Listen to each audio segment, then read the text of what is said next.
gelatinous titan. Even Earth has some wonders that rival imagined imaginations of alien life. One of them is the 2020 gigantic SeaWorld. This huge siphonophore, a jellyfish-like gelatinous organism, surprised ocean biologists investigating the deep sea off the coast of Western Australia. The Apolemia siphonophore was discovered by a team of researchers from the Western Australia Museum, the Schmidt Ocean Institute, and the Scripps Institution of Oceanography while operating the Sebastian remotely controlled vehicle.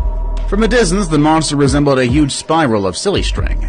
Though the actual length of the siphonophore was difficult to determine, scientists believe that its outer ring was around 154 feet long. It's likely the longest animal ever discovered, according to the researchers who discovered it. I mean, really, just look at that thing. Makes me glad that it's only found underwater. Ramhorn squid. The ramhorn squid's distinctive shell frequently washes up on beaches, but scientists have never observed a living specimen before. The Schmidt Ocean Institute's remotely operated vehicle, Sebastian, acquired video of the squid about 2,790 feet below the surface while studying deep marine parts of the Great Barrier Reef. The ramhorn squid has an inside shell that's more fashioned like the exterior, coiled shell of its relative, the nautilus, in contrast to most live squids, which have an internal hard shell remnant known as a fin. The squid swam with its head up toward the ocean's surface, which was the polar opposite of how experts expected the species to move. A shell is frequently used as a flotation device atop the body. The chambered shell functions similarly to the ballast systems of a submarine, with fluid and gas moving between chambers to regulate internal shell pressure as depth varies. The ramhorn squid baffling reversal of convention is appropriate for an animal that has evaded identification until now, and scientists aim to learn more about how it can swim with such a body.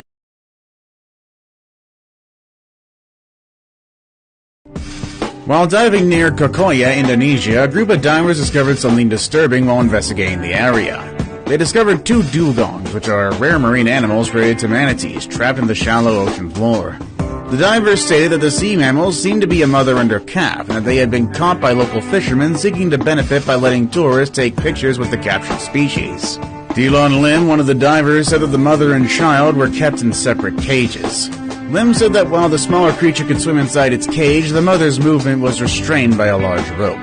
The rope's wear and tear, as well as the scars on the mother's tail, indicated that the animals had been chained for several weeks by the fishermen. Lim and a partner diver tried to persuade the fishermen to release the animals. The fishermen agreed, however, since the divers weren't convinced, they posted the video to social media, which is a good thing they did.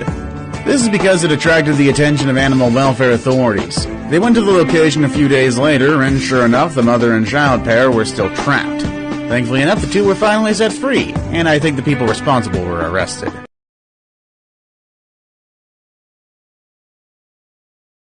Humans have always been attracted by the prospect of evading death. Religion, the planets, cryogenics, and even the mythological fountain of youth have all been considered. While we were seeking the skies, science, and all corners of the earth, the secret of immortality could have been floating in the ocean the entire time, in the shape of a jellyfish. Only one animal is known to be capable of pressing the reset button in the face of imminent danger. This is the Turritopsis dohrnii, a species of jellyfish identified in the Mediterranean Sea in the 1880s. This one has the apt nickname of the immortal jellyfish. Most of us see the Medusa stage, the second stage of jellyfish life, when we think of a jellyfish. They spend this time of their existence as opaque, drifting balloons with tentacles trailing after them. What makes the immortal jellyfish so special is that when it dies, it sinks to the ocean floor and begins to decompose. Surprisingly, its cells subsequently reaggregate, and not into a new Medusa, but into polyps from which young jellyfish emerge. The jellyfish has returned to an earlier stage of life to begin again. Now, if only humans had the same ability.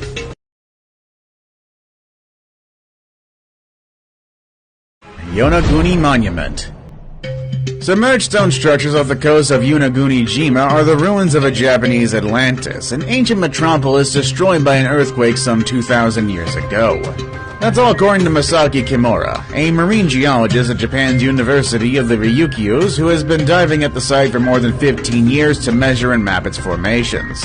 Kimura claimed that every time he goes to the dive boat, he's more sure than ever that underneath him lies the ruins of a 5,000-year-old metropolis. Not only that, but there's also an underwater rock pyramid that stands around 25 meters beneath the waters of Japan. Nobody knows who built it or when, but it exists and it's available to anyone who wants to go down and explore. The monument is called the Yonaguni Monument. Kimura's assertions, like earlier accounts of sunken cities, have sparked debate. According to agency spokesperson Emiko Ishida, neither the Japanese government's Agency for Cultural Affairs nor the government of Okinawa Prefecture acknowledged the ruins off Yonaguni as an important cultural property. Other experts who have been to the site claim that everything is all natural and not man-made. Motives. We've all heard of train graveyards, but have you ever heard of one that's underwater? Check this out. There's a deep-sea train graveyard off the coast of New Jersey. 2 locomotives that were lost in the 1850s are submerged beneath 90 feet of water. Paul Hepburn discovered this graveyard by coincidence in 1985. He was using a magnometer to map the ocean floor. When the device flew over the graveyard, it detected 2 massive metal objects, which turned out to be the trains. How the 2 steam engines were sunk is still a mystery. There's no historical evidence that they were ever built and no evidence that they were ever lost.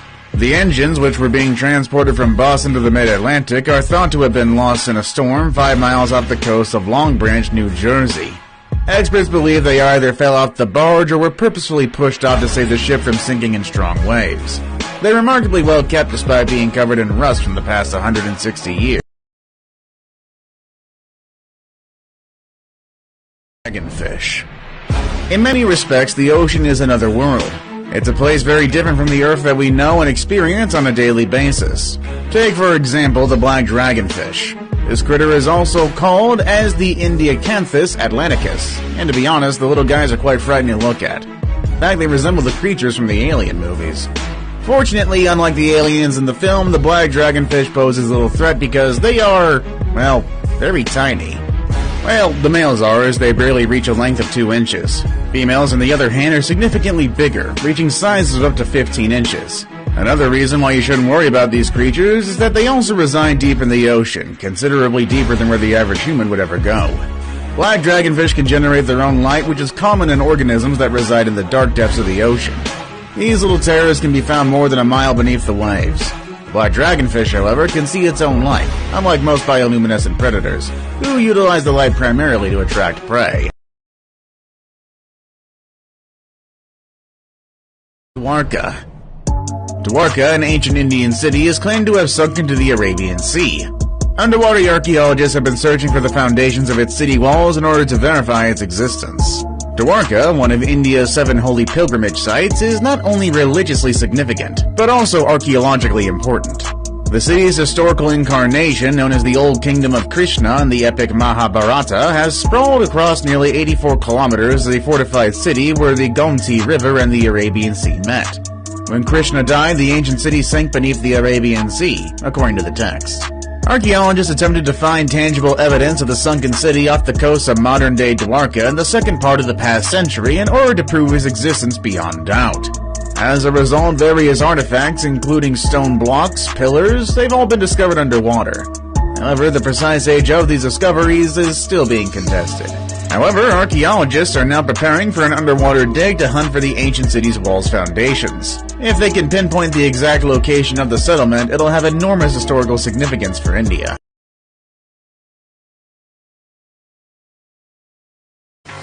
Icy Finger of Death. Nature's grace and fury are found in equal measure in distinctive structures known as brinicles. A more vivid description for it is the icy fingers of death. The unusual phenomena that create these underwater icicles can be seen in the planet's Arctic oceans. It's rarely captured on camera because it occurs beneath floating sea ice. Brinicles are ice-like structures that can reach all the way down to the ocean floor, freezing everything in their path, including starfish and sea urchins.